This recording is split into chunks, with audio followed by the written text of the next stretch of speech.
दोस्तों नमस्कार, आप देख रहे हैं सत्य हुंकार में आपके साथ सत्यपाल। खबरें तो आपने पहले भी सुनी हैं कि विकास एक और नारियल अनेक। एक एक काम के कई कई नारियल तोड़ दिए जाते हैं, एक एक काम का कई कई बार उद्घाटन और लोकार्पण कर दिया जाता है। फाइलें बनती नहीं कि उद्घाटन शुरू हो जाता है और काम पूरा होते होते न जाने कितनी बार उद्घाटन हो जाता है। काम पूरा हो ना हो, काम खत्म कर दिया जाता है। टेंडर का काम पूरा होते होते ही रिपेयर के पैसे भी लगा दिए जाते हैं। ऐसी खबरें तो अमूमन मिलती हैं। फरीदाबाद वैसे तो विकास की गति पर है, फरीदाबाद अंडर कंस्ट्रक्शन है, नव निर्माण की तरफ चल रहा है और स्मार्ट सिटी बनाया जा रहा है। उसी कड़ी में लगातार उद्घाटन और लोकार्पण का सिलसिला जारी है। इसी खबर को लेकर के प्रदेश के मुखिया मनोहर लाल खट्टर जी ने उद्घाटन और लोकार्पण का कार्य किया। जी हाँ दोस्तों, आपको बता दें कि शुक्रवार को ऐसा ही एक कार्यक्रम संपन्न हुआ। उसमें क्या हुआ ये बताएं, उसके साथ साथ आपको बता देना चाहते हैं कि फरीदाबाद में नेताओं का उतावलापन कह दें या अति उत्साहित होना, या कहें कि ना समझी है, काम पूरा हुआ नहीं कि उद्घाटन करवा दिया। अभी तक तो खबरें ये आती थी कि काम शुरू भी नहीं हुआ, उसका नारियल तोड़ दिया, उसका उद्घाटन हो गया। लेकिन अभी यहाँ का मुखिया यानी प्रदेश के मुख्यमंत्री मनोहर लाल खट्टर भी काम पूरा होने से पहले ही उसका उद्घाटन कर देते हैं। इसकी जल्दी क्या है ये तो अभी आगे बात करेंगे, लेकिन आपको पहले बता देना चाहते हैं कि FMDA द्वारा बनवाई गई 3 सड़कों का उद्घाटन शुक्रवार को किया गया, जबकि अभी इन सड़कों में फुटपाथ, ड्रेनेज, साइकिल ट्रैक और स्ट्रीट लाइटें लगाने का काम अधूरा पड़ा हुआ है। और अधिकारियों का दावा है कि रोड पूरी तरह से बन करके तैयार हो गया है, इसलिए इसे जनता को समर्पित किया जाना है, यानी लोकार्पण किया जाना है, ताकि आने जाने वालों को दिक्कत ना हो। जबकि तीनों रोडों पर ट्रैफिक निर्माण कार्य के समय से ही चल रहा है।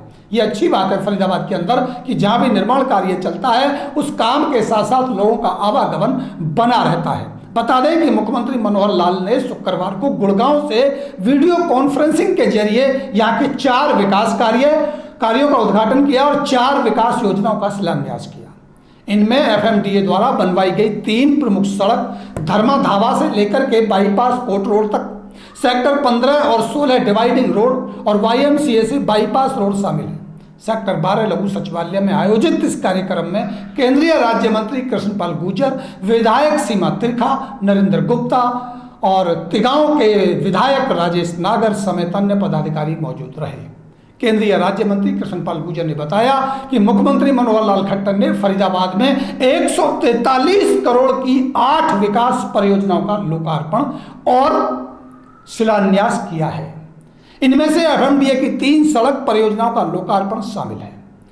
इनमें से 13.25 करोड़ की लागत से बनी सेक्टर 15-16 की डिवाइडिंग रोड, 11.35 करोड़ की लागत से बनी कोट रोड व 12.10 करोड़ रुपए की लागत से बनकर तैयार होने वाला YMCA चौक से बाईपास तक जाने वाली मास्टर रोड के कैरिजवे का उद्घाटन भी शामिल है। इसके अलावा 3 करोड़ की लागत से दिल्ली मथुरा रोड से लकड़पुर मार्ग पर क्रॉसिंग के लिए फुट ओवर पुल के निर्माण का जो किया जाना है उसका उद्घाटन भी है। और 104.17 करोड़ की लागत से बनकर तैयार होने वाली फरीदाबाद स्मार्ट सिटी लिमिटेड की 4 परियोजनाओं का भी शिलान्यास किया गया। इनमें 17.46 करोड़ की लागत से नगर निगम ऑफिस कॉम्प्लेक्स पर बनने वाले integrated control and command centre यानी FCTSL और FSCL बिल्डिंग का शिलान्यास भी शामिल है। बड़खल झील के कायाकल्प की परियोजना का भी शिलान्यास किया गया।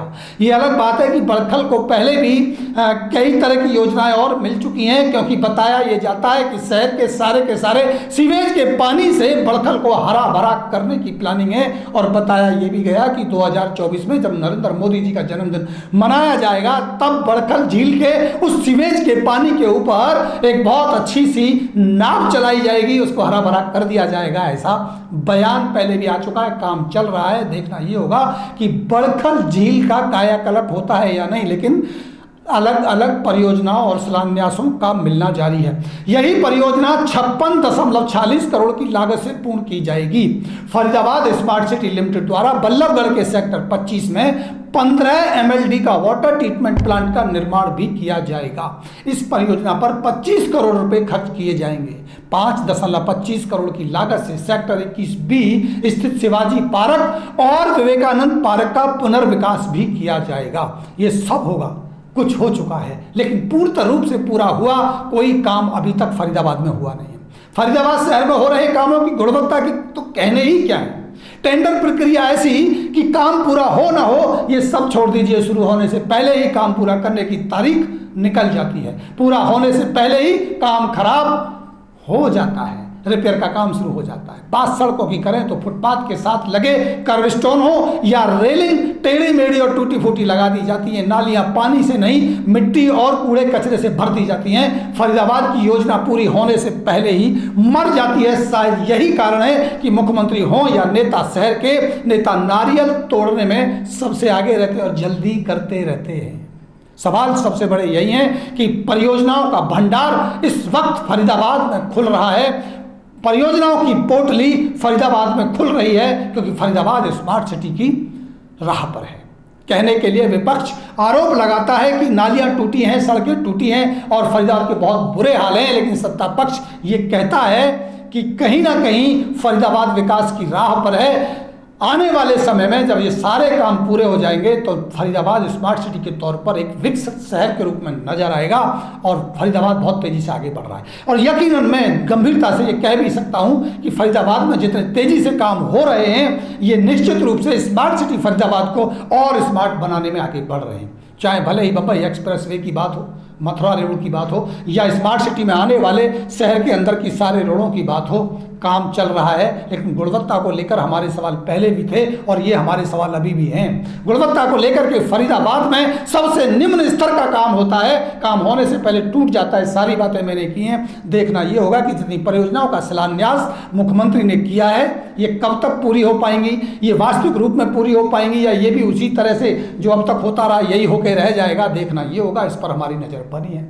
हमें और भी पड़ताल करनी है तो दे दीजिए हमें इजाज़त, लेकिन उससे पहले मेरा आपसे निवेदन है कि चैनल को सब्सक्राइब कीजिए। अगर आप फेसबुक पे मेरा ये वीडियो देख रहे हैं तो इसे आप फॉलो जरूर कर लीजिए ताकि आने वाला वीडियो आपको समय से मिल सके। और हम चलते हैं कुछ और पड़ताल करने के लिए। आप देखते रहिए हमारे वीडियो। अभी लेते हैं इजाज़त, नमस्कार।